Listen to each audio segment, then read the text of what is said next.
হাসিনা পতনের পর ৮০% বেড়েছে বাংলাদেশে অনুপ্রবেশের, সংসদে তথ্য দিল মোদী সরকার। গত ৫ আগস্ট বাংলাদেশে গদিচ্যুত হয়েছেন শেখ হাসিনা। তারপরই সীমান্ত পেরিয়ে ভারতে অনুপ্রবেশের চেষ্টা প্রায় দ্বিগুণ হয়েছে। সংসদে তথ্য দিয়ে জানালেন কেন্দ্রীয় স্বরাষ্ট্র মন্ত্রক। অনুপ্রবেশ রুখতে ভারত সরকারও কড়া অবস্থান নিয়েছে। সীমান্তে বানানো হয়েছে লোকবল এবং উন্নত প্রযুক্তি, এমনটাই জানিয়েছেন স্বরাষ্ট্র প্রতিমন্ত্রী নিত্যানন্দ রায়।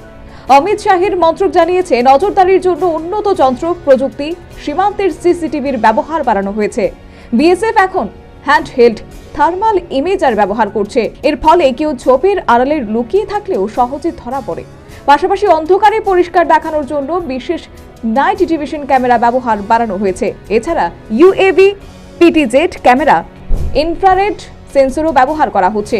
সরকারি পরিসংখ্যান বলছে, হাসিনার অপসারণের মাসে অর্থাৎ অগাস্টে ২১৪ জন বাংলাদেশি ভারতে প্রবেশের চেষ্টায় ধরা পড়েছে। সেপ্টেম্বরে ৩০০, অক্টোবরে ৩৩১, নভেম্বরে ৩১০ এবং ডিসেম্বরে ২৫৩ জন বাংলাদেশি ধরা পড়েছে অনুপ্রবেশের চেষ্টায়।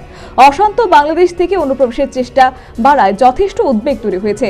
সংসদে স্বরাষ্ট্র প্রতিমন্ত্রী নিত্যানন্দ রায় জানিয়েছেন, গত বছরের জানুয়ারি থেকে চলতি বছরের জানুয়ারি মাস পর্যন্ত ২৬০১ জন বাংলাদেশি অনুপ্রবেশের চেষ্টায় ধরা পড়েছে।